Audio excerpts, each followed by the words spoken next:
All right, let's jump right into this explainer. Today, we're exploring how artificial intelligence is just fundamentally reshaping the entire landscape of modern medicine. And look, we aren't just talking about basic algorithms anymore. We are looking at a complete paradigm shift in how we approach patient care and regulatory oversight. Because we are entering a really high-stakes reality here. Think about it. If an AI diagnoses you, who is responsible if it's wrong?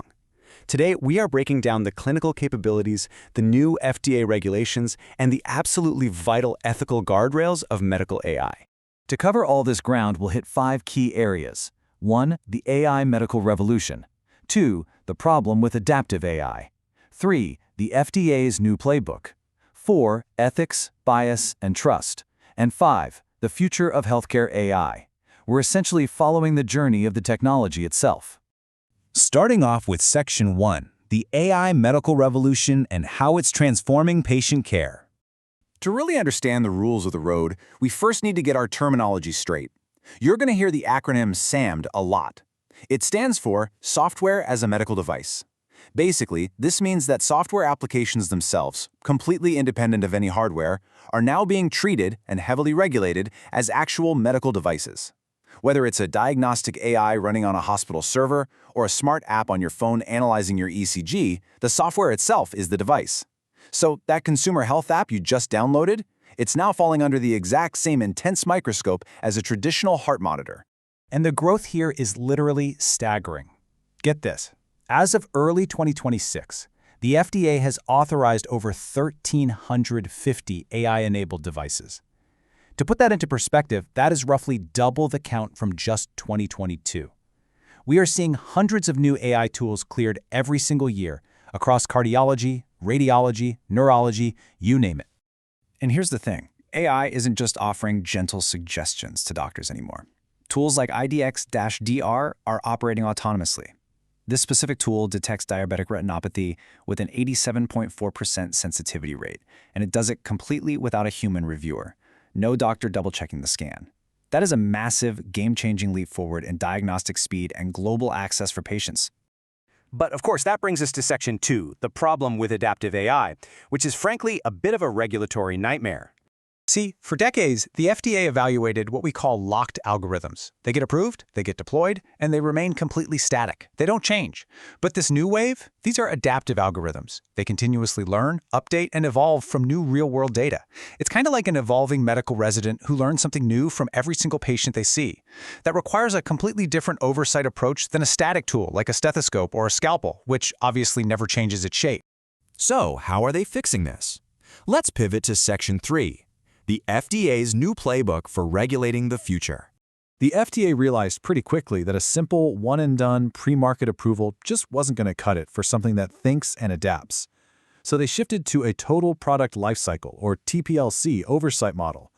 This means they are focusing not just on that initial clearance, but on continuous, ongoing monitoring to keep patients safe as these algorithms evolve in the wild. Under this new lifecycle framework, software development basically becomes a continuous loop. You don't just design it and deploy it. You design, validate, deploy, monitor, and then update.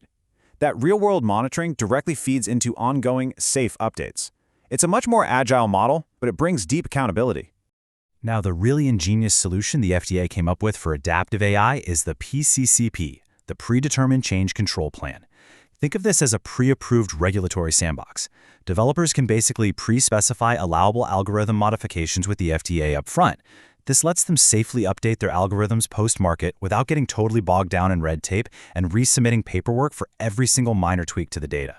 But there's a catch. To get those PCCPs approved, developers can't just do whatever they want. They have to adhere to strict good machine learning practices, or GMLP. We're talking representative, diverse training data, completely independent data sets for clinical validation, clear explainability of the model's limitations, and rigorous post-market performance monitoring. This is the bedrock of how regulators ensure the AI actually remains robust and objective in the real world. Moving on to Section 4, Ethics, Bias, and Trust. Let's step away from the federal regulations for a second and talk about the human element. Because this quote right here really captures the absolute core of informed consent when it comes to medical AI. Patients must understand whether the AI system will protect their interests, bodily integrity, and autonomy. Listen, if a patient doesn't understand the AI's output, or worse, they don't trust its motives, the whole technology just fails fundamentally. It really doesn't matter how incredible the algorithm is if the human being on the receiving end rejects it. And the American Medical Association is throwing up a major caution flag here regarding risk. They warn that algorithmic bias can slip in at multiple stages of development. Without radical transparency regarding how the problem was formulated, what data inputs were used, and how it was implemented, these AI models risk perpetuating historical inequities hidden deep within their training data. We absolutely have to know what we are feeding these machines so they work equally well for everyone, no matter who they are. So what does mitigating that risk actually look like on the ground? Well, physicians themselves are being tasked with a heavy new responsibility. They have to understand how the AI is trained, establish baseline metrics to compare different tools, independently assess equity and quality, and ensure it's actually relevant to the individual patient sitting in front of them. The human doctor is still the ultimate, vital safeguard before this tech ever touches you. Which brings us to our final section, Section 5, the future of healthcare AI, looking at LLMs and global law. Because we are rapidly moving way beyond simple image recognition. The explosion of generative AI means the FDA is already gearing up to oversee highly complex foundation models. In fact, they are now publicly tagging medical devices that utilize large language models. We're talking about systems that can draft novel clinical documentation and offer highly complex diagnostic suggestions. And naturally, that carries a whole new set of wild risks, like AI hallucinations, right in the clinic. And as this tech scales globally, we're seeing a massive push for international harmonization. It's a tough tightrope. Developers have to navigate the flexible US FDA framework with its adaptive oversight and change plans, while simultaneously dealing with the stringent new EU AI Act. The EU automatically slaps a high-risk label on software as a medical device, demanding massive conformity assessments and really strict data audits. Global developers are having to meticulously satisfy both of these very different philosophies. So I want to leave you with the most critical question of our time. As AI evolves and becomes undeniably smarter, will our regulatory and ethical frameworks evolve fast enough to actually keep us safe? Ensuring that our humanity and our laws can keep pace with the machines we've built to heal us, well, that's the great challenge ahead. Thanks for joining me for this explainer. I really hope it gave you a clear roadmap to understanding this incredibly complex and totally fascinating shift in medicine